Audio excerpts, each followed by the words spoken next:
Dynamite Network presents Football Time. Hey, and welcome to Football Time Show. It's college football. Week one, the real week It's one. here. We got our picks. We got through our preview episode. It got out eventually. A lot of editing to go through in that process. If you didn't notice, I deleted out our whole Nebraska spiel and me picking them to win the conference after the week zero updates. That doesn't look so good now that it's in YouTube, but we got a lot to get through week one. A lot of good games this week. So there's some really, really meaningful matchups. We're going to break down and go through the conferences, pick our sort of games that we're going to look at, give you our bets in those conferences, and then at the end we'll give you our parlays and any other sort of underdog or large wagers of grouped bets that are probably not going to win us any money and will end up costing us more money in the end, but still fun to play. We got $25,000 to start the year and to go off of. Are you ready to get into some picks? What are your overall thoughts about week one here? Well, as we go into week one, obviously a lot of unknowns, but the fact that it's college football also brings even more unknowns because just when you think you start to know something about college football, it throws something random and crazy your way. So we're going to get you the best insight we think we can come up with, but college is hard to read sometimes. Yeah. All right. So let's start off at the MAC. I picked out 3 games, and how I did this was I sorted them, especially when we're in cross-conference matchups, sorted the importance to that team in this conference. I think it means more to them in this conference than it would be the other team in that conference.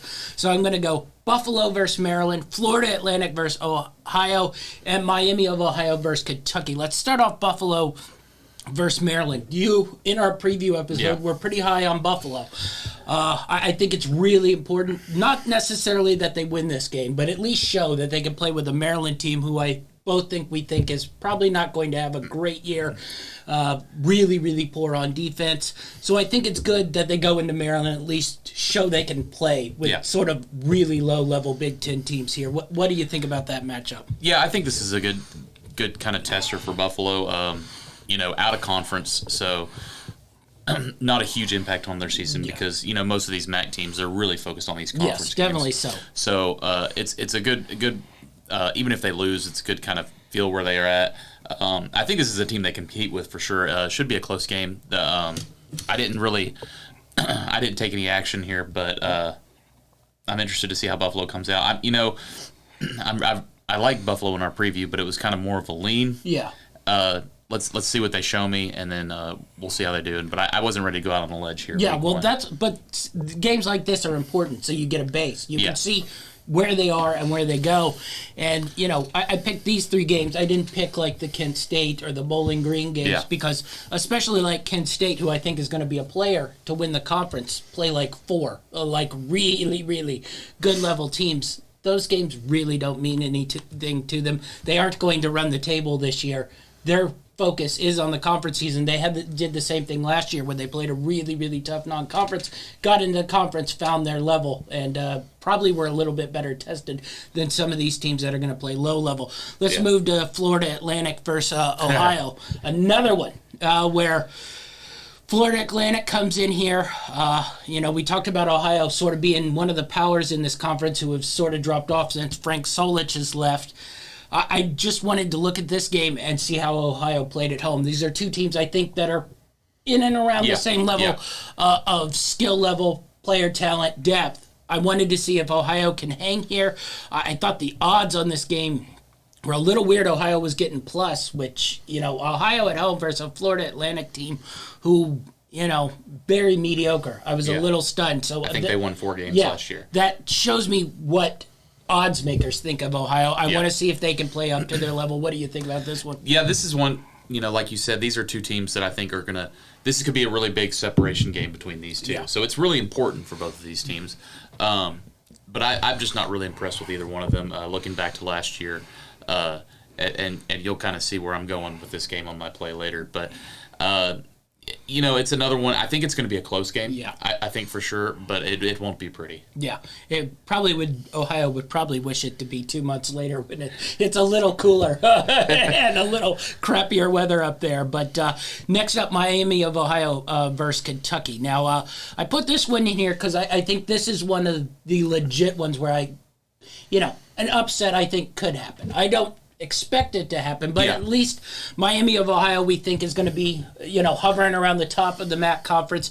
Kentucky probably going to come out with the same thing they do every year, 8-9 wins. Now Kentucky has been getting these wins over teams like this and avoiding upsets in this game, but I spotted this one and I'm like, Miami of Ohio, if Kentucky's not on their game, might be able to sneak in there and grab a win on this one. Every year college football season we have week 1, week 2, these upsets where these teams from these smaller conferences upset an SEC or a Big Ten team that isn't supposed to happen. We've seen teams like Georgia State do it in years past. We've seen Louisiana Monroe come up and beat some teams they're not supposed to. I could see that happening here. Do I think it's likely? No.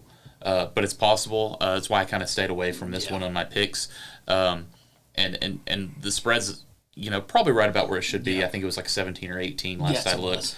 This is a Miami, Ohio team that actually plays some pretty good defense. Now, I'm interested to see how this Kentucky offense comes out. Everyone's saying it's really good now.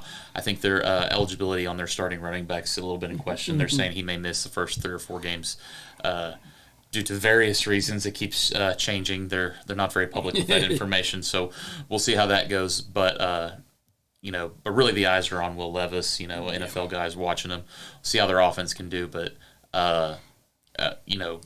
it could be tough going up against this Miami defense. The other thing that intrigues me is Kentucky's sort of gotten a lot of the recruits out of this Midwest area, out of Ohio, out of Illinois.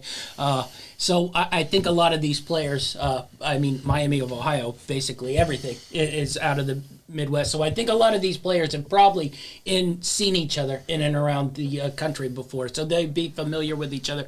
So I think that, gives you're at least playing somebody you have probably seen somewhere along the line in high school if you're playing major D1 ball. So I'm really intrigued by that game. I didn't really have a huge play. I threw them in a parlay down there, but really, I think this is going to be an interesting matchup. All right, let's get to our bets in the MAC Conference. I got 2 straight bets here in the MAC Conference. Thursday night, we're going with Central Michigan, Oklahoma State, the under 59.5. You saw Oklahoma State's defense. I think they're going to be defensive heavy again this year. I just think 60. That's a really, really big number for an Oklahoma State team who struggled to score. I know Central Michigan likes to play that up-tempo game, but I don't think they'll come in trying to play an up-tempo game versus Oklahoma State. So even if you get this blowout, which I don't think you're necessarily going to get a blowout, are you seeing Central Michigan score, say Oklahoma State scores 45. That's a lot of points. Is Central Michigan scoring the next 16 to cover that spread? I don't think so. I think the under is a really, really good play here at 59.5. I put 125 on that. And then my other one is basically just a long shot check. We talked about Buffalo. If they're back to playing good football, I think they can go into Maryland and maybe sneak a win here.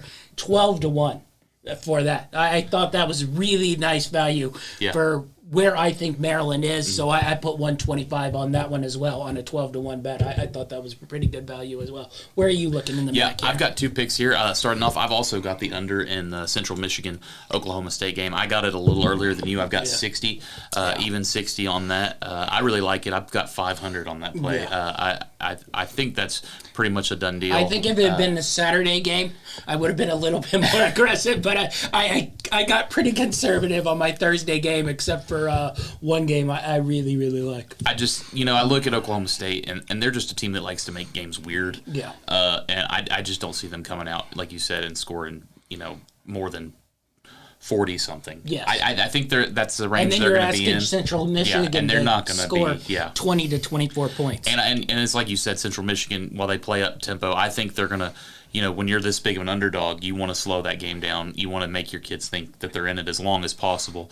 and just so that morale's there. So they're going to want to, keep this game slow, keep it close. So under 60, I think there's really good value there. My other play, we talked about Florida Atlantic, Ohio. I think these are two really, really bad offenses, and that line, I got it at 49.5. Mm-hmm. I think this could be a punt fest, a really low-scoring game. I think this total goes way under that. Yeah. The other thing about Central Michigan, I was going to say, is they can play up-tempo, but that just means they get to the line quick. That doesn't mean they have to snap the ball quick, which I think that might be, if they can catch them, they would go and then milk the clock down. But yeah, I stared at that Ohio one. I got 250 on that. I don't one. quite know what to make of Florida Atlantic. I want to see them play, and if Ohio's as bad as they were last year, then I get a little nervous. Any other things in the MAC you? Those were the only two. I believe I've got. Yeah, I think that's the only two I got. All right, let's move on to Conference USA. I had a couple matchups in here. This is some interesting ones in this one. Louisiana Tech versus Missouri. I think we're going to use the same sort of reference as Miami of Ohio versus Kentucky. Though Louisiana Tech's not quite as good as Miami of Ohio, I believe. Houston, UT. Missouri not as good as Kentucky either. Houston, UT San Antonio. I think we're both really. This is a great game. This one might be a sneaky one to peek in there. Oh, yeah. And definitely put on TV screens if you got multiple TVs.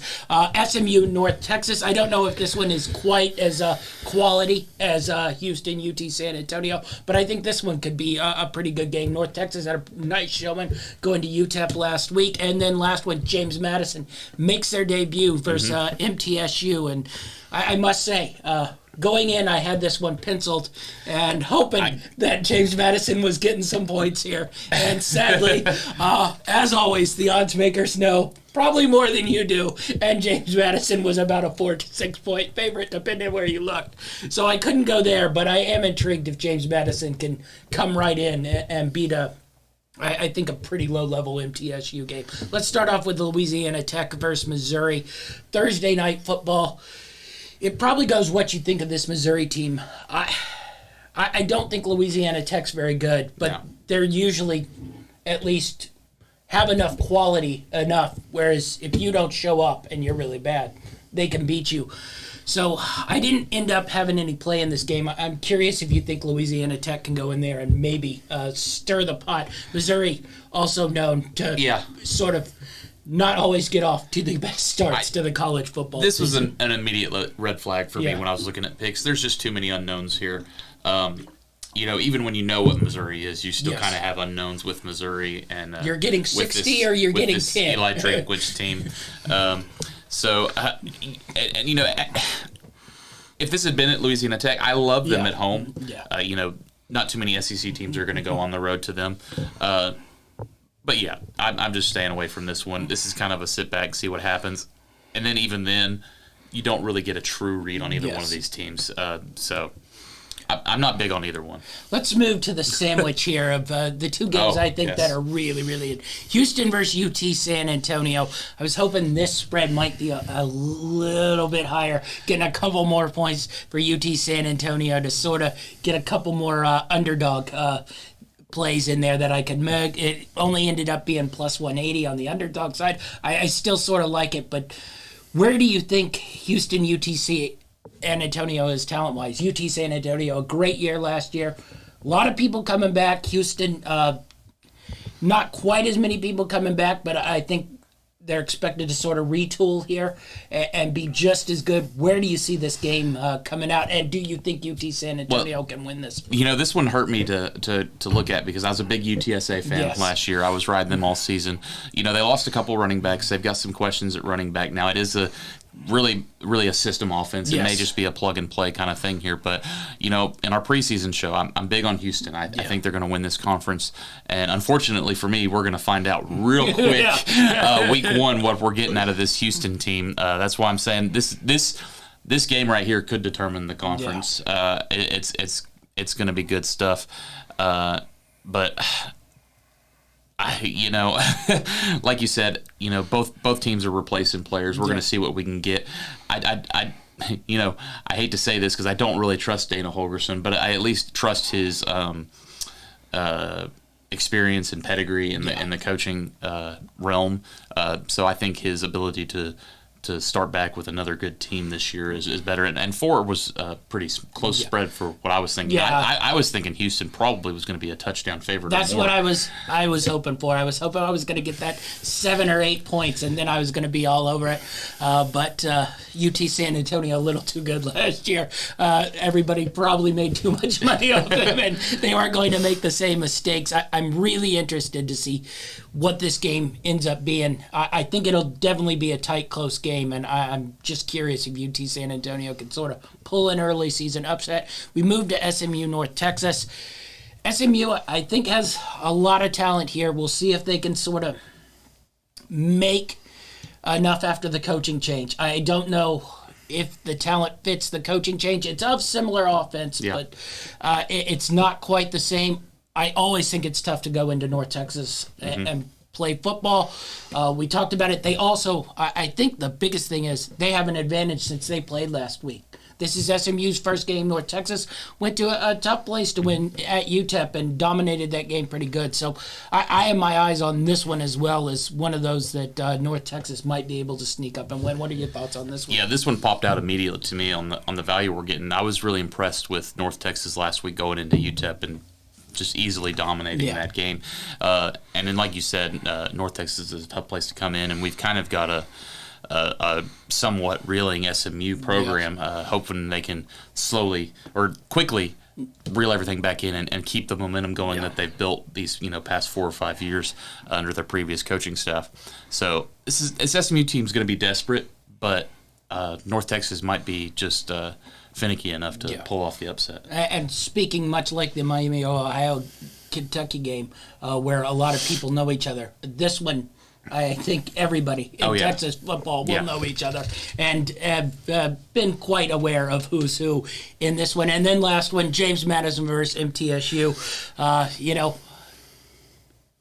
Is there any value in MTSU here getting points as James Madison transitions into I think it flipped once I saw the line because I'm like, well, is there value in MTSU? This is, I wouldn't say a strong program, but it's been, for the most part, a 5 to 8 win program pretty consistently. They do have pretty solid players, a pretty decent recruiting base. Is James Madison just going to go in here and win this, or does the value sort of switch with MTSU getting plus here? Well, I had this one. I was seeking plus points on James Madison's side. I was quite distraught when I pulled up the line, and I was like, because this MTSU team is actually kind of down from what they've been. Yes. They were a really solid team last year. Lost a lot of pieces to that. They're going to be coming down, and I was like, this is the perfect time for James Madison to come onto the scene. But I don't think it's going to be a big blowout game. I could see this going either way. MTSU still has some pieces there, and like you said, this is James Madison's first game coming up. Yeah. They could struggle. I'd lean James Madison, but the spread was just too big. Yeah, I couldn't talk myself. It wasn't big enough to where I would think I want MTSU action, but it was a little too big where I didn't want to be in the James Madison action game, especially to kick off their season. So I left that one, sadly. Maybe if they get blown out, they might get a little bit better value down the road. But let's go into our bets for Conference USA. I got one here.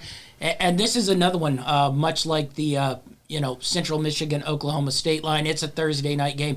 Alabama A&M versus UAB. That total was 63. I thought that was very, very high, considering I don't think Alabama A&M, if they get 7, I'd be stunned. And UAB has never been a team that let's just say rolls up point totals real high. Let's see where they're at this year, new coach. Yes, but like we talked about, he came from the old coach. I think we're getting a lot of handoffs and dives up the middle here. I just thought 63 because UAB is going to have to score 65 of those to be kind. And I thought, well, they might pull back at some point here because they have to move on and play other teams. So I thought 63 on a Thursday night football game was a lot. So I have the under on that one at 250. I'm going to take that for it. So I really liked that play. Yeah, I've actually got 3 plays. I got a couple in one game here. I'm really big on this North Texas upset. I feel it coming. I've got $500 on the 10.5 with North Texas. I think that's likely to hit. Yeah. 10.5 there. I think this is going to be a much closer matchup than that. And then I took a little stab. I put 251 unit on the upset money line at plus 247. So Yeah, a little bit of. I found it at 290, so that should be another thing. If you have multiple books, search around, because he got 247, I got 290, so good value, better value for me than even you there. So I might have North Texas and the money line coming into play a little bit later as well. What are your other ones? I've got one more. I've got, and this is actually a game Sunday evening. I've got Western Kentucky going on the road to Hawaii, who just got shellacked by a Vanderbilt team that I don't really respect that much.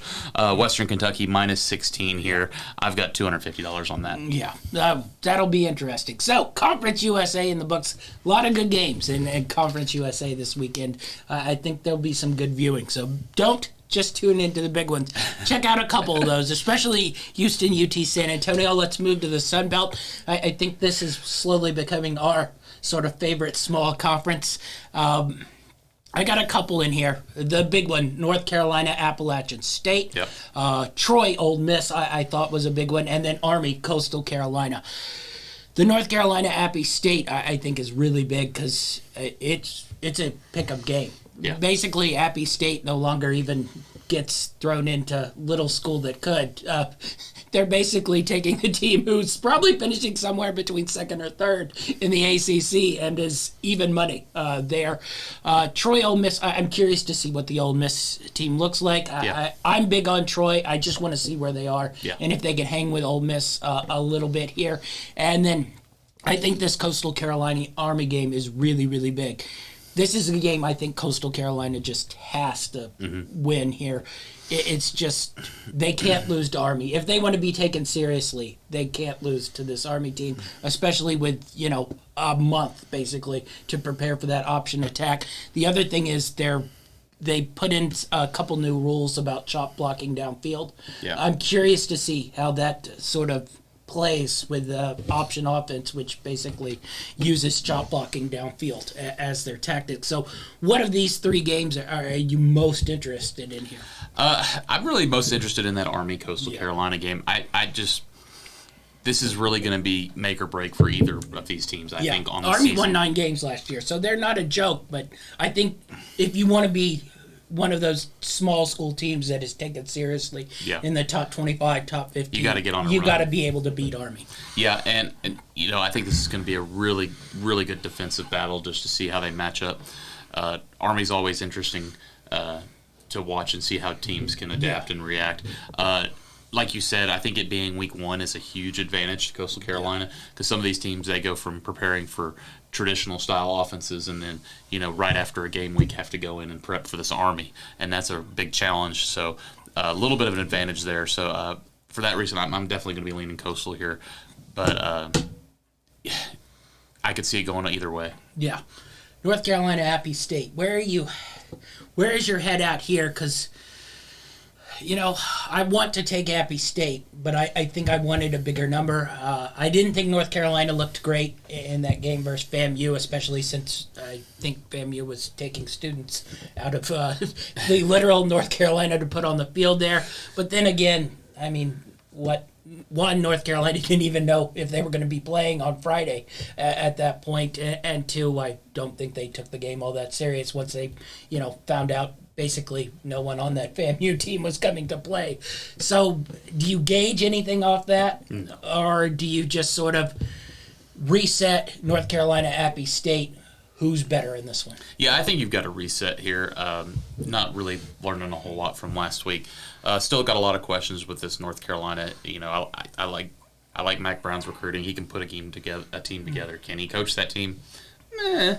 But I really like this App State team, and I really like the advantage they've got being the home team here. I honestly thought App State was going to be giving up points here, so I actually like them getting the points. Yeah, the only thing about App State that I don't love is I'm not huge on Chase Bryce. I just think he's turnover prone, and that's something Appy State's never really had, is a quarterback who tends to turn over and give other teams chances, and that just drives me a little nuts. Now, whether North Carolina is capable of forcing those turnovers, I don't know, but I'm curious to see about this game. Troy Old Miss, any thoughts on this one, or you think this is going to be a blowout? I stared at this one for a while, just because I was looking at that spread, and I thought, Ole Miss defense. Well, I don't think we know what Ole Miss is going to be. Yeah, they got to replace a great quarterback in Matt Corral. They, can they put up the points as fast as they did last year?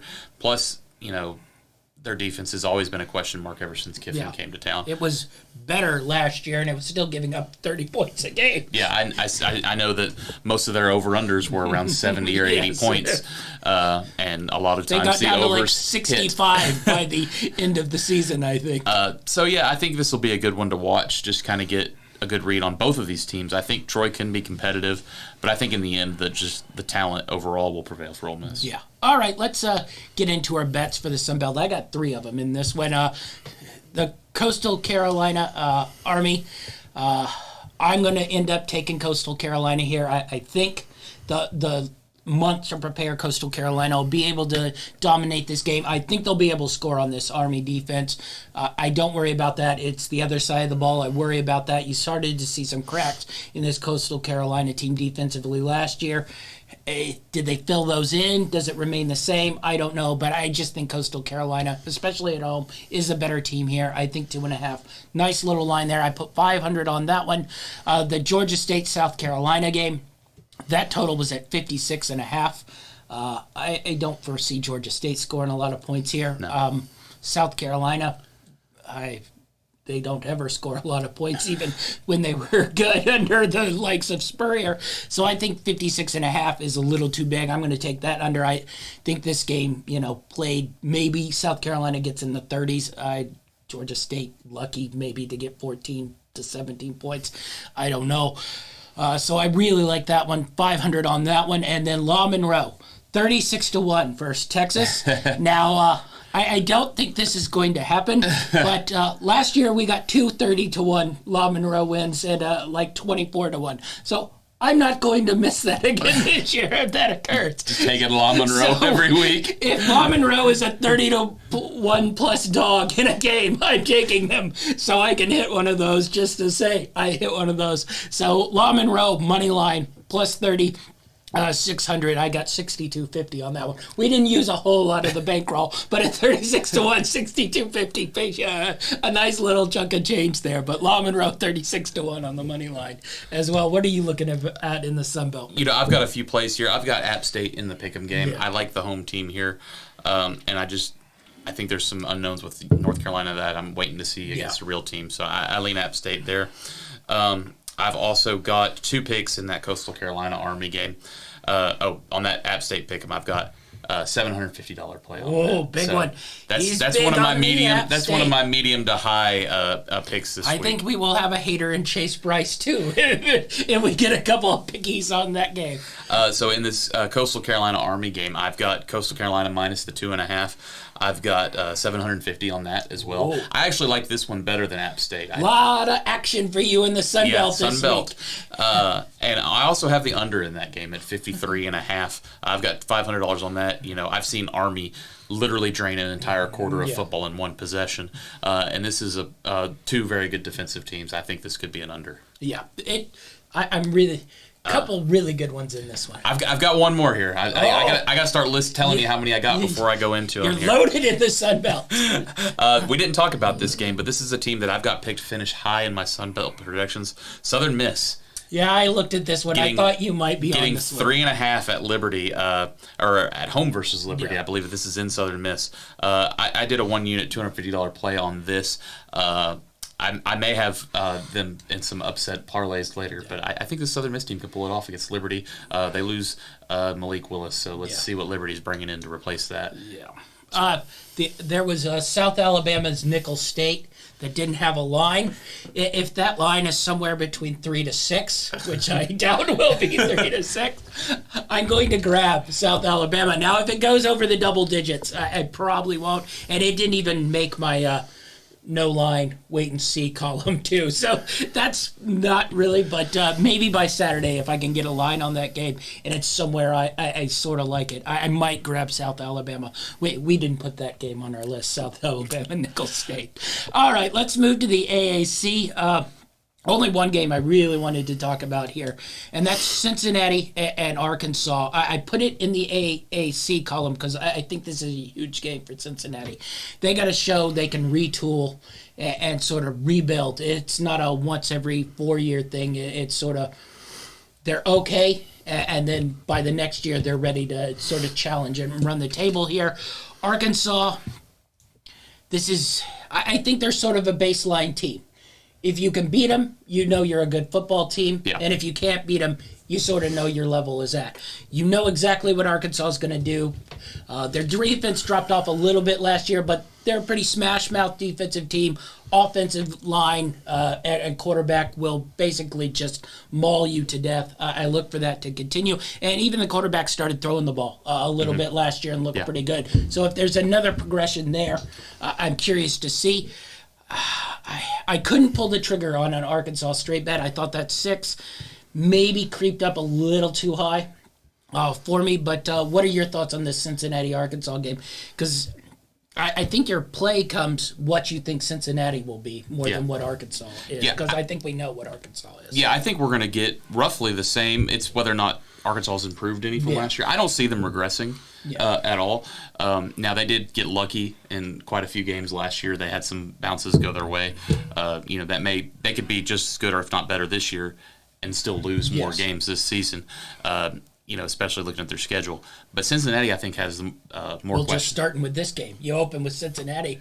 I don't think there's anything bad about losing to Cincinnati. No, but I think Cincinnati's, lost some experience that I'm interested to see if they can replace. But I tend to lean Arkansas here. Yeah, I ended up putting Arkansas in I believe, my parlays because I don't think I could be aggressive on sort of straight bet here because I thought the 6 was a little. I had this more in the 3 or 4 point range.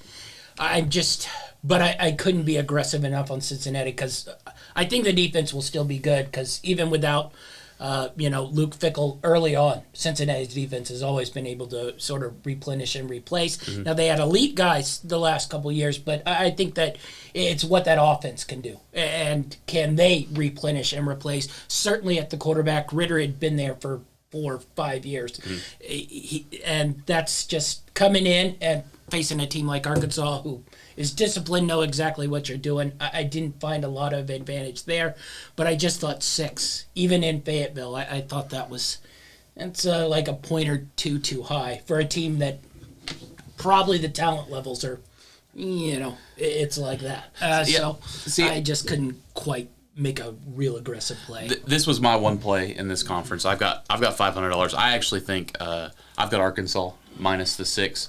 I feel pretty comfortable as long as that line stays under 7. Yeah. It's bounced back and forth between 6, 6.5. We'll see when it comes game day. It probably jumps over that 7 mark if I had to guess. Yeah. So if you're on Arkansas, I'd grab it early and not late, especially like game of as people are starting to lose money and tripling down on bets. Yeah, and Arkansas is just one of those, I've looked at this, but it's one of those knee-jerk picks, and you get a lot of amateur bettors on game day that are going to pull the trigger on this Arkansas. But I think you're safe under the 7. Yeah. That's why I've got $500. Yeah, I had it originally in my straight bets and then pulled it off. I think at first viewing, it was like Arkansas at home, and then I just sort of talked myself out of the number on that one. I actually have no bets in the AAC. So a 0 for me, a 1 for you. We clearly like betting the Sun Belt a whole lot better. Let's move to the Mountain West. A couple games here I wanted to break down. Northern Iowa versus Air Force and Boise State versus Oregon State. Northern Iowa, always a tricky opener. Yeah. Now, they usually either go Iowa State or Iowa and give them a little bit of a scare. I'm curious what this Air Force team is going to be. This is one of those games where I wonder why you schedule a team you know is a good subdivision team, so you get basically no credit from anyone if you win, especially at home, and if you lose, it basically sinks your whole season. Everybody goes, well, you lost to a subdivision team, ignoring that the subdivision team might be better than 50 of those bottom teams that are D1 teams. So I'm curious. Any chance Northern Iowa they have the same advantages where they have a month to prepare for this option offense. Now, Air Force is a little bit more talented, especially on the defensive side of the ball than Army. So I wasn't going to take Northern Iowa, but I peeked at it when I looked, and this is a little bit harder game than I think people are aware of. Yeah, I was, Air Force, a team I won a lot of bets on last year. Curious to see if they can, repeat the performance they did, right there, competing for the conference title. But yeah, this will be a good game. I didn't have any action in this one. Not a real lean on either team here. Let's move to Boise State, Oregon State. I'm looking forward to. I am tuned in for this one because I'm really big on Oregon State. I think I looked at the Boise State roster again today. I think they got a really good football team. If they can sort of sneak this one out, because I think this is opening week going into Corvallis, really, really difficult game. And I didn't end up putting any action on it because I really like Oregon State. I think they're going to be a contender on that side of the Pac-12 conference. So where are you sitting on the Boise State? I know you're big on Boise State here, but I think you respect Oregon State too, because I brought you onto them maybe 1 or 2 years ago when Jonathan Smith took over there, and they're sort of sneaky. Yeah, they're a sneaky good team and always good at home. Yes. But, I looked to Boise State, who had a slow start to last season and really got into tune as the season goes. I think they've got some momentum coming into this season. Missed their bowl game. But I for some reason, I just like Boise State in this situation here. I don't know. I've got a lean, but I think it's going to be a great football game. Real big for both of these teams as far as momentum goes. Yeah, I should probably say Saturday at 5 o'clock. I might panic bet and bet on Boise State. I'm not going to lie. Well, I think this is an early game for a West Coast game. I think it's at like 3:30 this weekend. Okay, well, that might be good. Then I can't bet because my initial response was to take Boise State in this one because this is really, really low, and I think Boise State probably has some better talent here. Whether they could, and these players aren't probably used to going to, but Boise State has gone on the road and played big teams for 25 years now. So, going into Corvallis isn't going to really threaten them. But I just couldn't pull the trigger. Lucky said it might be an afternoon game, so I don't throw a random panic bet in on Boise State.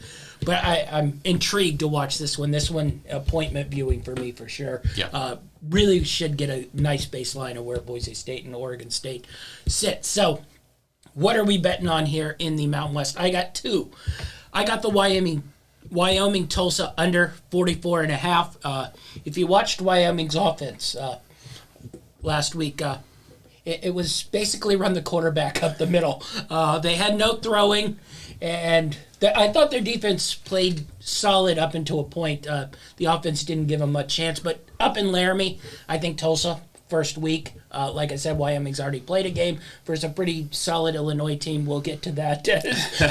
Well, we hope it's a pretty solid Illinois team as we get to that. But I thought 44.5, that Illinois-Wyoming game, which I took the over on last minute, was, I think, 42.5. I think the number hit 43 or 44.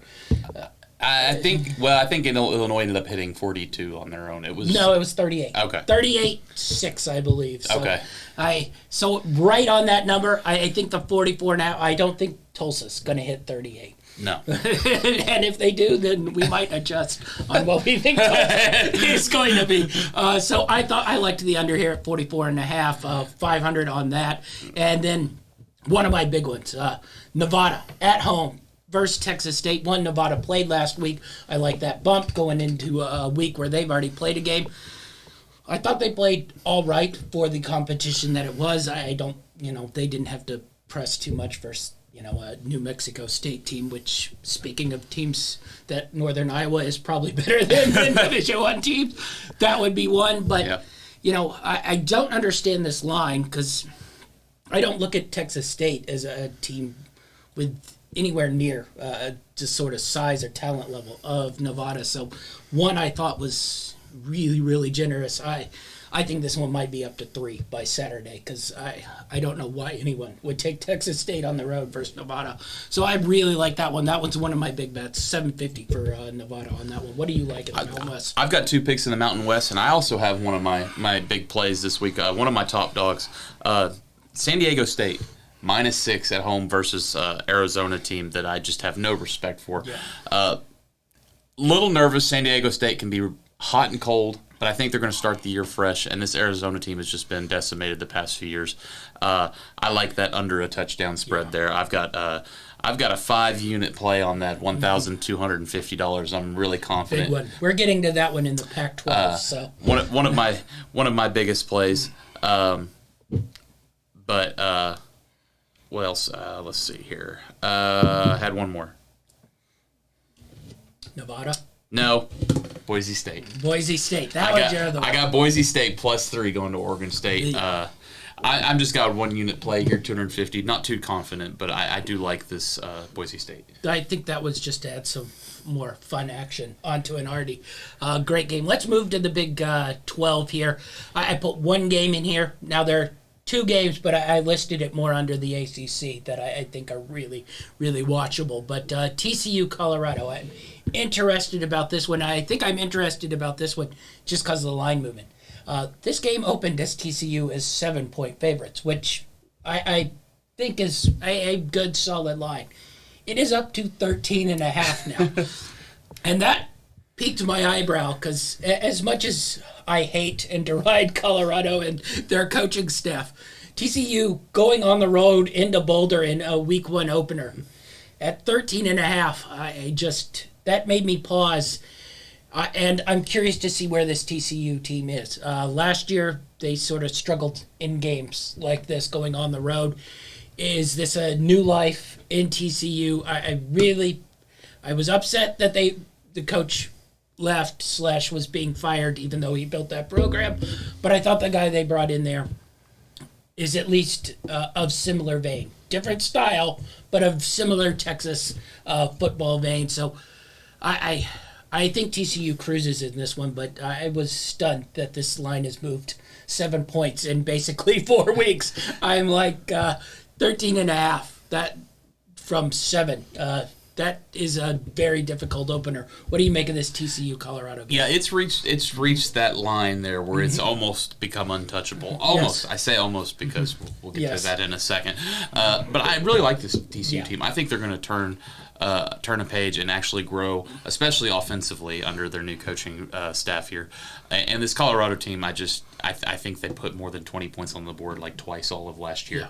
Not big on this Colorado team. Yeah, it's a tough place to go, but it's still September, early September. It's not going to be cold or snowy or anything like that. This is more a play for atmosphere than the actual quality of the Colorado team. And although I don't have a play, I just have it thrown into one of my parlays. So I'm not real aggressive on Colorado here. I was just stunned at the line movement. I like TCU this year, but a 7-point jump on a road game in Boulder just seemed like, what does everybody know that I don't know other than Colorado is trash? But it's still a difficult place to go to. Bets in this one. We'll talk about this game later in the ACC because I think it's more important for Pittsburgh here. But I have West Virginia plus the 7.5 on Thursday Night Football, $500. This is a big-time rivalry. It's not a rivalry anymore, but back when Big East football, they were trying to get it to matter, and Virginia Tech, Pittsburgh, West Virginia, Miami all came in there. 10, 11 years since they've last played this game. This was one of the big ones. And I want to see what Pittsburgh is. They also have a huge game next week. I wonder how that's going to play out. So I liked West Virginia in the 7.5. And I think there's so many unknowns about this West Virginia team. Can the offense come around? New offensive coordinators in there. But I think rivalry rise on a Thursday night football. I know it's being played in Heinz Field, but I think ticket sales have been way more on the Morgantown side of things than the Pittsburgh side of things. So I don't even think that home field plays all that much advantage. I think it plays more for West Virginia here. So I really liked that number at 7.5. What are your bets here in the Big 12? I've just got one in the Big 12, and it is in that game we talked about. Yeah. I took the TCU minus 13.5. A little nervous about this, just a $250 play for me. But like I said, I think that line's at 2 touchdowns. Yeah. I think they're going to clear that number. And it could finish around 28-14. That one's a line where that's why 35-14. you look at college football week 1 lines in early August and grab it at 7. Because at 7, I'm like, nice. And 13.5, I'm like, why are they 13.5 point road favorites in a mile-high town? If they don't struggle with the road trip, they could turn this into a blowout. I think they're talented enough. I think the blowout is there. 13.5 point road favorites for a team that won 4 or 5 games last year. I peek an eye at and it doubling in price. Let's move to the Pac-12. A couple really good ones here. Oregon, Georgia, the mainstay. I put your Arizona, San Diego State in this one because I wanted to talk more about Arizona here. And then the other big one, Utah, Florida. So 2 Pac-12 SEC matchups. Both Pac-12 teams traveling east. Georgia, Oregon's in Atlanta. Yes. The spread is what intrigued me in the Oregon-Georgia game. 17.5. I still respect this Oregon team. I think offensively, it's probably a let's wait and see. But I think defensively, they still have elite talent. Elite talent of NFL level that's going to be drafted in very high early rounds. So I'm curious how this game's going to play out. I don't think Oregon can win it.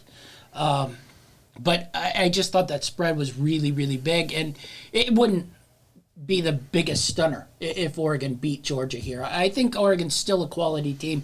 I think coaching-wise, they've put in good coaches in there. They always have a good, solid program that's been around. So I was shocked at the line. What do you make of this Oregon team? We talked about this before the show. I think this could be in that spread very easily as long as Oregon doesn't do themselves in.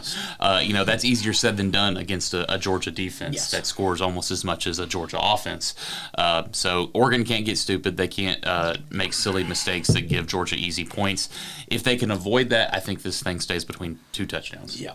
I think the thing is how aggressive did Georgia come out offensively. Yeah. You saw it. They probably will have a crowd advantage at this game. I believe. I think you saw early last year Georgia played pretty conservative and just let their defense did the work. And then as the season grew and they sort of trusted their offense a little more, they started expanding. But I'm wondering, back to week 1, they know defensively they can shut down Oregon, and probably the worst thing they can do is be real aggressive on offense, let that Oregon defense make a couple plays that sort of keep them in this game. So I think this will be a little bit like that Clemson game. We talked about it last year, where basically both offenses were scared to death to sort of do anything, and it ended up like 13-3. The next one I wanted to talk about was the Arizona-San Diego State game.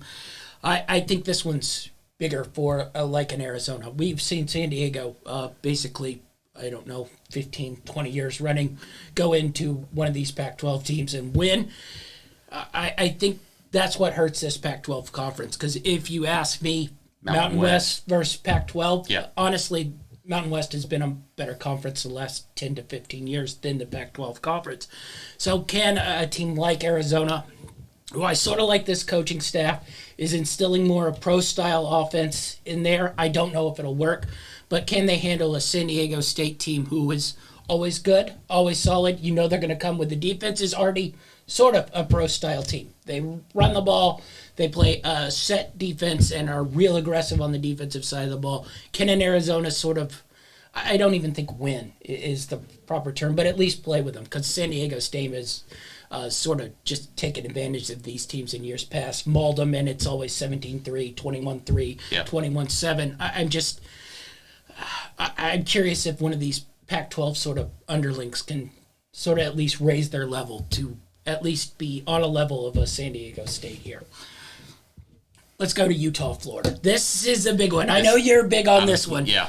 I'm really interested in this one because I don't think we know what we're getting from Florida. I think we know what the coach wants to do. Yeah. Does that translate here? And we know exactly what Utah wants to do because Kyle Whittingham has basically been doing the same thing, which is quite similar to what Billy Napier likes to do. Both lines solid, strong.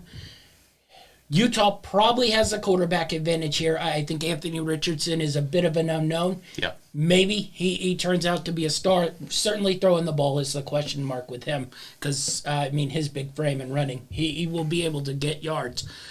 How do you see this Utah-Florida game playing out? Well, as out of all the games that we've talked about going in on a tough road week one, this is probably the hardest road environment to go into, all the way across the country and into Gainesville. But I'm really leaning Utah here just because, like you said, the unknowns on Florida. Is Anthony Richardson going to be what everybody hopes? He's proven to really struggle to pass the ball unless he's improved that in this offseason. And it's going to be hard to pass. Utah will man up, be aggressive. It would not surprise me to see Napier just come out in the first few possessions, just try to run the ball. If they can impart their will into this game and really make this into a defensive matchup, Florida will probably have the slight advantage. But if this starts to get moving and the scoring comes, look for Utah to pull away in the second half. This one, I think I sort of lean. I want Utah to win this. I want other teams in Georgia, Alabama, and Ohio State to be in the mix to win championships. I'd like Utah to make a run and sort of get in there and see what they can do. Maybe they get blown out, but it's at least better than getting the same 4 teams every year. They have to win this game to sort of get in the mix, especially since we don't know what Florida's going to be. 10-win team could end up being a 6-win team. Yeah. We don't know what they are. Utah has to go in there. Tough opening game, but really, really sort of one they need to win. All right, let's go to our bets here. I got one here, Oregon plus the 17.5 versus Georgia. I talked about it. I just think this will be a pretty conservative game on both sides. Nobody's going to want to make turnovers that give the other team points and let them pull away. I think we're going to get really conservative football, especially early. Maybe by the fourth quarter it opens up a little, but that first half, maybe first half under might be a better play, but that number was really, really low, so I didn't like that. And you have Bo Nix playing quarterback for Oregon, who can single-handedly cost you that under just on himself. So, but I thought 17.5 was a little too much, so I go 250 on Oregon plus the 17.5, and then I took Colorado plus the 13.5 versus TCU just because I thought that spread got a little bit too big. I put 250 on that. I'm not hugely confident, and it might be the last time I take Colorado all year long. But I just, that spread jumping from 7 to almost 14 in 2 weeks. I might also just wait on this until the very last minute to see if this thing even climbs higher than that. So 13.5 Colorado, TCU 250 on that one. What do you got out of the Pac-12? I've got a few picks here, and I'll go ahead and name this one. I had it down in my SEC, but since we've talked about this game, I'm going to take the under in this Georgia-Oregon game. I think it's at 53. I think. See, it got down to 50 where I was, so I started to back off there. Another advantage to look at these early. I think it's in the 40s now, but I like that 53 line. Unless Oregon just really drops the ball, I don't see this getting too high a scoring. And then I've got 2 plays in the Utah-Florida game. Go back to our preseason show, big on Utah. I've got them. I got a bet on them to make the playoffs. Yeah. Like you said, if they're going to do that, they need to get this game to really get the ball rolling. So I've got Utah minus the 3 at Florida. I've got 250 on that. And then I also, because I like Utah, I think this is going to be a high-scoring matchup, which gives the advantage. I'm going to take the over 51 here. I've got 2 units on that, $500. Yeah. All right, so let's move to the ACC, West Virginia, Pittsburgh. We already touched on that one pretty good. Let's move to 2 interesting ones here that are not big games, but I think they're meaningful to the team. NC State versus East Carolina and Louisville versus Syracuse. I think we spoke about it a little bit, like not as big a stakes, but a game Utah has to win. Yeah. This NC State game versus East Carolina. In East Carolina, one, why the hell would you schedule that? That's stupid but this is a game NC State has to win. If you want to be thought of as a quality elite team, you have to be able to go into East Carolina and win. East Carolina, a good team. A solid team. Capable of beating teams, but you wouldn't say Ohio State goes to East Carolina is going to lose. If you want to be thought of as a top 10 team, you basically have to go in there and beat them up pretty good. Tough game, but I want to see what NC State is. You were bigger on NC State than I was. What do you think of this matchup? Yeah, I think this is where NC State really turns the corner. I think they're going to come in and really impose their will in this one and really dominate. I think they're going to turn a new table, and we're going to see a really good ACC team in NC State. Yeah. All right, let's move to Louisville, Syracuse. This might not... I really wanted to make a play in this one. I couldn't end up making a play, but I'm very interested because both these teams sort of come from the same sort of place. I think both have optimism coming into this year and think they can, get 7, 8, 9 wins if things go right. They open up against each other. Someone's going to be really happy. Someone's going to be really sad. I'm curious, what way were you leaning on this game? I think I leaned Louisville, but I talked myself out of it going on the road in Syracuse because I just don't know what Louisville is. You hear all the nonsense. They've shored up the defense. Yeah. Their offense is flowing, but then you hear the same thing from Syracuse that their offense is ready to come back to what it was a couple years ago. I just don't know what to believe. So I want to see what this game does, but I couldn't find a way to bet on this game. Yeah, this is one where I'm, early in the week going through these picks, initially just, Louisville, yeah. Then I'm like, wait, in Syracuse, in the Dome, against this crazy team where crazy things happen. And this is a Syracuse team that probably outplayed what they should have been last year, and I think they're going to look to build on that. So I think this is a stay away. You've really got to wait and see what happens between these two teams before you can make a play. Maybe Syracuse wins this one, and then you can get good value on them against somebody better in a few weeks from now. But just too many unknowns in this one. I think this is one where you look down the initial list, you make the check mark on Louisville, then you start researching it, you start marking X's in Syracuse favor, and you're That's exactly what happened. All right. All right, so we got through those. Let's get into our couple of bets in the ACC. This one I had to find a line somewhere. If it's not in and around this, I'm probably going to mark it off. But Richmond was 25.5, where I found versus Virginia. One, this is a rivalry that people don't know is a rivalry, Richmond versus Virginia. And I think 25.5 versus a Virginia team who, yes, under Bronco Mendenhall was really good, but without Bronco Mendenhall, I think we start dropping back down. Yeah. And Richmond has beaten Virginia a handful of times when they played. So I thought 25.5, which is what I found. So if it's between 24 and 27, I will take that for 250. Now, if it starts to get around 21, I'm probably out on those markets. So I want to see where other lines come in because this was what I found. I can't remember where I found it. Maybe Bet Rivers, maybe WinBet. So that one's in the maybe territory as we bet on subdivisions and look for lines. Sunday night, Florida State, I'm going to take the 3 versus LSU. I don't really have a reason. I just think this is going to be a close game. I think Florida State probably has a little bit more experience than what LSU has, but you can tell how aggressive I'm being. That's a 125. We're lower in the percentages. This is more Sunday night. I have nothing to do. The NFL hasn't started, and I just like the points. I think if you flipped it and gave me LSU +3, I'd probably take the LSU side. So whoever was getting points, I was probably going to take in this one because I have no clue what to expect from either side of these. Talent probably in and around the same level.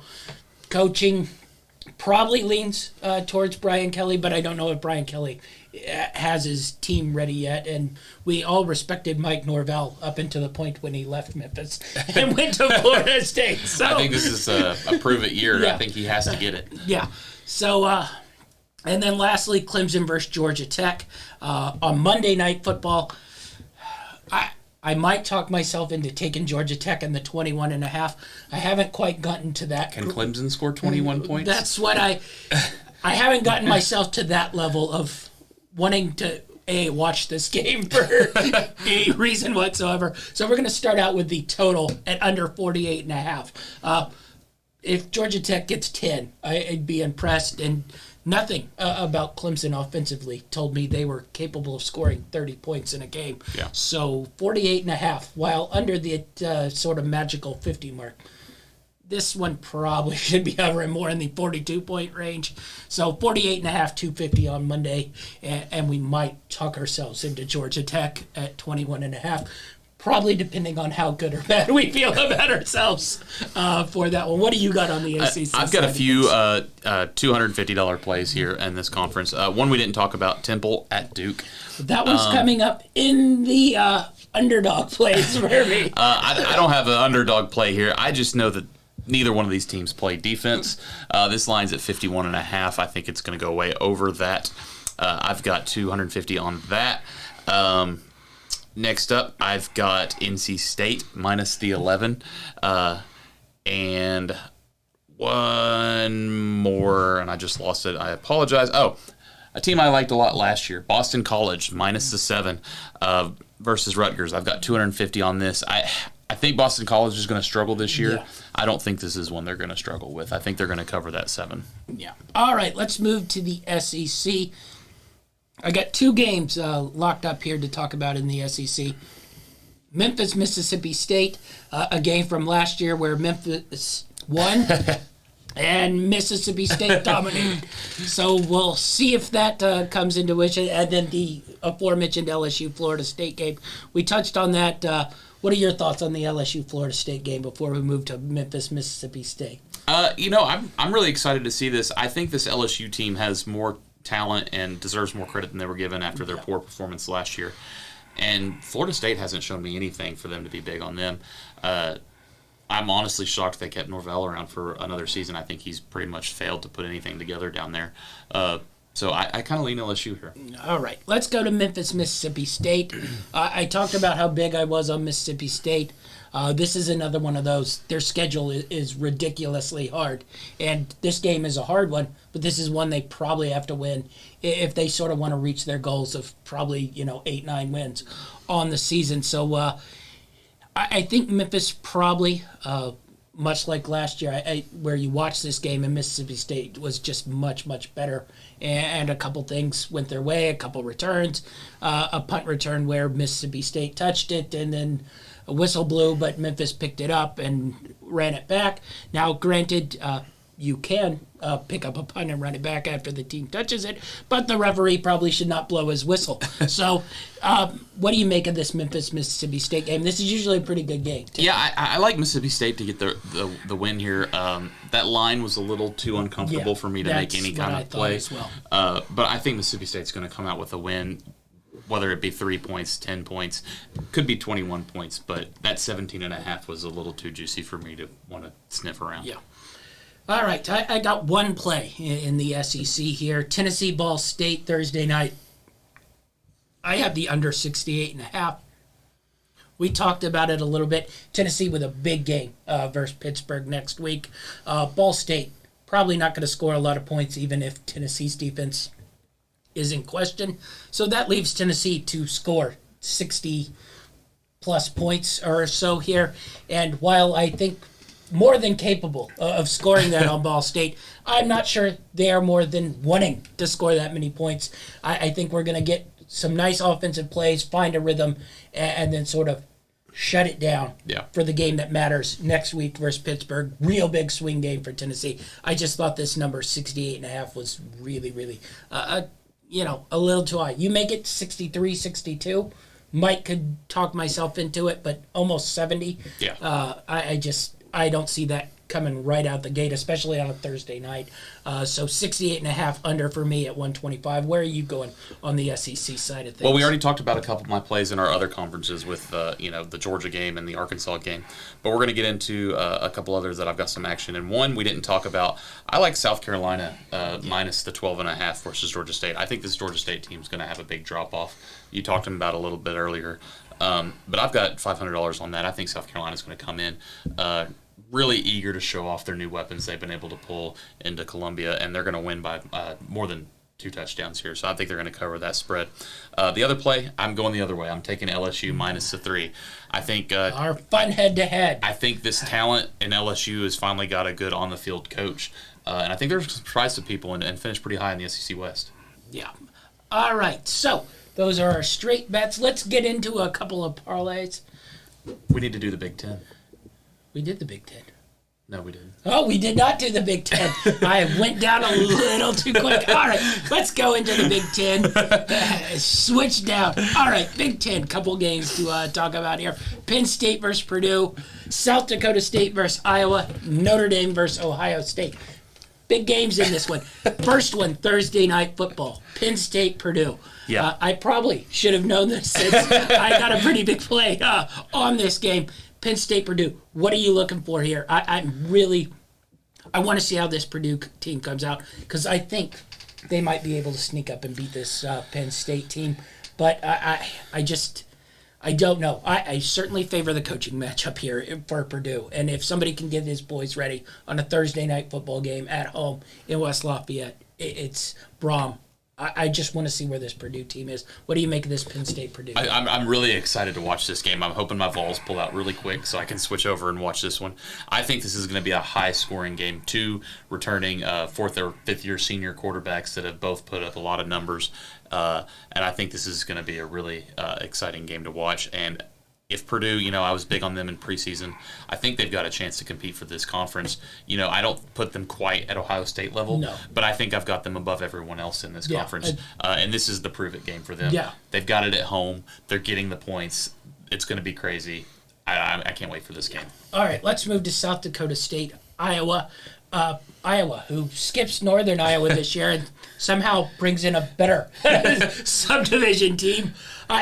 This one piqued my eye because this is a difficult game, and Iowa tends to struggle in their first week or two usually. Yeah. Do you think South Dakota State, now they aren't North Dakota State, but they're North Dakota State, South Dakota State, all those little valley teams are really solid built programs. Can they go into Iowa and maybe give them a little bit of a scare here? Yeah, I think so. I mean, it wouldn't shock me to see even an upset here. But I don't have a play on this one. I think Iowa should come out with a W. They usually come out and win by a field goal there at the end, and you're like, oh, Iowa sucks, and then 3 weeks later they run for 500 yards for someone, and you get screwed out of a bet. Yeah, this is an Iowa team that doesn't care if they're 15 and a half point favorites. They just want the win. Yeah. And I see something like that happening. Yeah. And then the big one, Notre Dame versus Ohio State. Tough opener for Notre Dame. 17-point favorites by Ohio State. What do you make of this matchup here? I just don't see it happening going into Ohio. A rough environment. I like Ohio here. I don't have a play in this one. I think that spread's a little too much. But Notre Dame's really going to have to turn it on to really get me believe that they can beat Ohio State. But Notre Dame getting 17 points, when was that last happened? Yeah, I think that's where I sit because I do end up having a play on this, and we'll get into our bets here. But I have Notre Dame plus the 17. I think the new coaching staff taking over here, I think they need to at least show that they're competent and can hang with teams like Ohio State. So I thought the 17 was a bit much, especially since this is, big pageantry type game. Now, Notre Dame, basically the last 20 years, every time they stepped up into competition like this, Ohio State, Alabama, Georgia, the elite of college football, they haven't been able to hang with them. So I'm curious how they do. But this is a week 1 game, so I'm curious where Ohio State sits. And I want to see where Notre Dame's offense sits as well versus that Ohio State defense, who we always hear in the preseason has shored up their defensive holes. And then magically, holes start gaping open. I'm hearing freshmen that are, the same as Chase Young and better than he was as a freshman. I don't know if I buy all that hype, but I want to see where this is. But I thought 17 was a little much for a week 1 game versus Notre Dame, who still has high-level talent. Yeah. I don't know if they can hang with them, but I thought 17 was a bit much, so I got 250 on that one. Speaking of the South Dakota State, plus 15.5, that's what I found. If it's around 14, 14.5, 15.5, 16, I'm going for it. Anything above that, I'm going for. Now, if it starts to creep down in the 10 area, I probably won't take it, but I found 15.5, so I'm big on South Dakota State there at 250. I also, if you could find a money line on that one, I might throw a few bucks on that one because that'll be a big, juicy money line for that, for 2 teams that are rather similar and aren't going to shock you with their styles of play. You know what you're getting from Iowa, and South Dakota State plays a pretty similar style. Illinois, plus the 3 versus Indiana. We both somehow penciled this one in without even talking to each other. This is probably my biggest play of the week. $1,000 on Illinois plus the 3. I thought they were really, really solid, good. Took care of business versus Wyoming, which is a bit of a tricky. Yes, they don't, but they have competent players, always a solid defense. Thought they looked good, not just running the ball, but throwing the ball as well. Yeah. And they got a couple of explosive playmakers. So that plus 3 versus this Indiana team, which I think is really, really bad. And other than that miracle sort of COVID season 2 or 3 years back, they really haven't been great at football. So I like the plus 3 really, really big there. And then I talked about it. Purdue, Thursday night, plus the 3.5 versus Penn State, 500 on that one. So where are you going? We both have big money on the Big Ten here. Well, sticking with that Purdue-Penn State game, I've got 2 plays in that. I've got the over 53.5. Like I said, it's going to be high scoring. I've got 500 on that. I also like Purdue plus the 3.5. I'm taking 250 on that.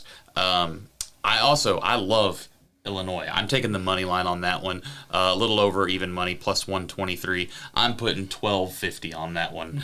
This is my second best play of the week. I love it as much as you do, which makes me really nervous now. Indiana's going to win by 25 points.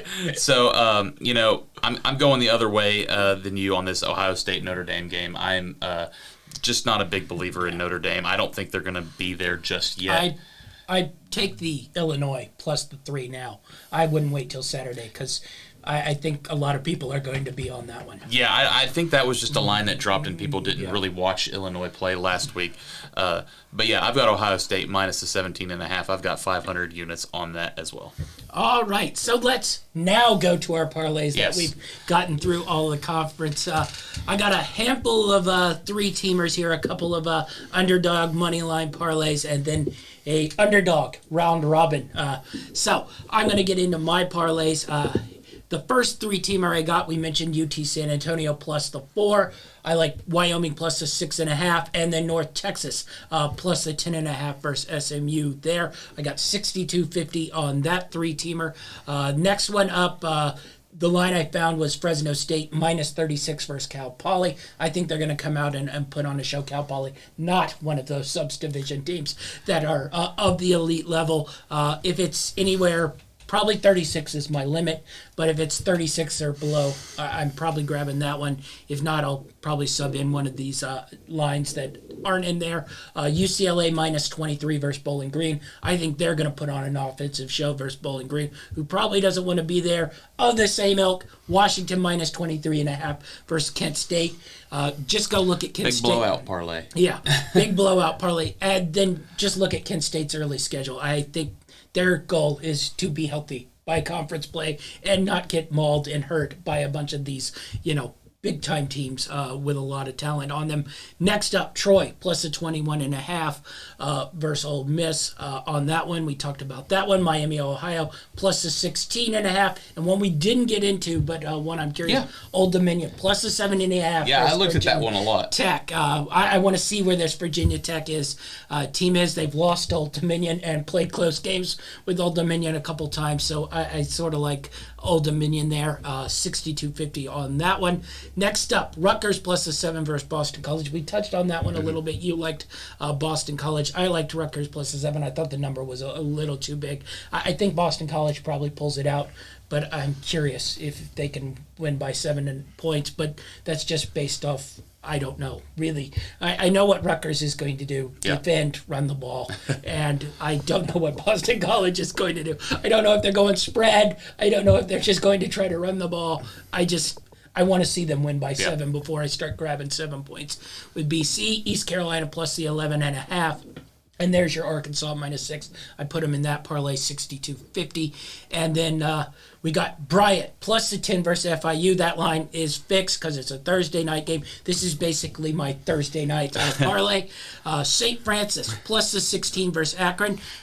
You might not know St. Francis football, but they're a pretty solid defensive team for a subdivision team. And Akron is not. I'm not sure they'd even win a lot of subdivision games. So 16 for any Akron team. The time I see Akron win by 16 is when I start taking Akron games. And then Western Michigan plus a 23.5 versus Michigan State. We didn't touch on that one, but I thought that was a couple too many points. So 62.54, just regular spread parlays on that one. What do you got on the parlays? I've just got a few here. I took a 2-teamer upset on the Thursday and Friday night game. I put Purdue and Illinois money line together. It's giving me plus 426. I put $250 on that. These are two teams that I really like to win, so I think you're getting really good value there. Another one, I took some teams that I really liked. I got App State, Coastal Carolina, and San Diego State all money line for plus 596. I got 2 units, $500 on that one. I'm feeling pretty good about that one. And then my long shot upset bet that I've got $125 on. I took North Texas money line, Southern Miss money line, and Boise State money line. What does that pay out? 16-16. All right. So, good value there. If you can hit that one. All right, I'll go into my underdog money line parlays. I got 3 2-teamers here. Temple Duke. Temple was getting plus 220. I'm not sure why there's even a spread in this game. Duke may not win a game this year. I just thought that was a lot of precociousness for a Duke team, 2-1 favorites. Now, granted, Temple isn't any good either, but I'm just like, I think that one's a toss-up, and whoever probably gets on top probably wins this game. So 220 for that one, and then Wyoming getting 220 at home. That parlay plays $9.40 for a 2-teamer. Next up, the All-Texas parlay. UT San Antonio plus 180, North Texas plus 290. In that 2-teamer, $9.20 on that one. So almost 10-1 on a 2-teamer there. And then my last one, Bryant plus 295 versus FIU. Yes, not the basketball. It's a football one. Bryant plus 295, East Carolina plus 350. East Carolina. Yeah, I know. I'm going for the big one on this one. Plus 1677, so almost 17-1 2-team parlay. NC State fans might appreciate just getting their letdown done early this year. That's correct. So $25 on all those. Not, huge money, but if one hits, you're winning good money. And then my round robin underdog, 2x2s, $25 on that one, which comes out to $700 total. Are basically all these underdogs. St. Francis $650, Bryant $295, Buffalo $12-1, East Carolina $350, Temple $220, Wyoming $220, North Texas $290, UT San Antonio plus 180. I can't give you what that's going to be because we have to see if any of those win, and I can hit any of those round robin, but it'll cost $700 for a $25 2x2 round robins. And then I have a couple I don't knows. Mercer, Elon, and Maine. Couldn't find any lines.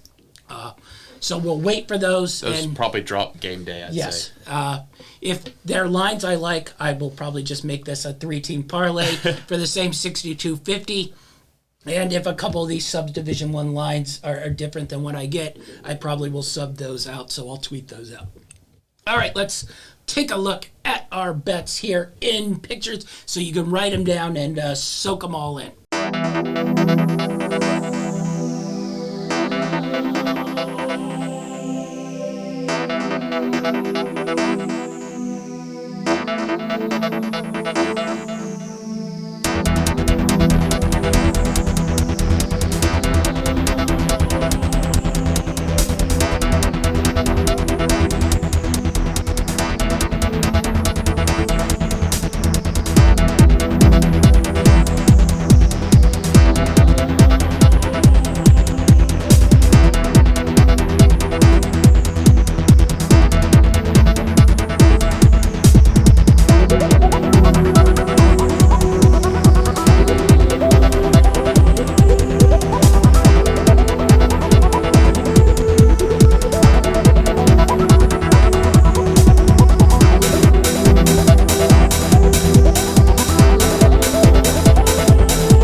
We're back. Those were our bets for the week. An entertaining week 1. Dynamite, David. Are you excited for the football season to start? I'm ready to either feel really good or the more familiar feeling of just picking all the wrong picks. All we need is a nice Illinois win. Nothing like counting on Illinois. All right, that's our show, and we're out.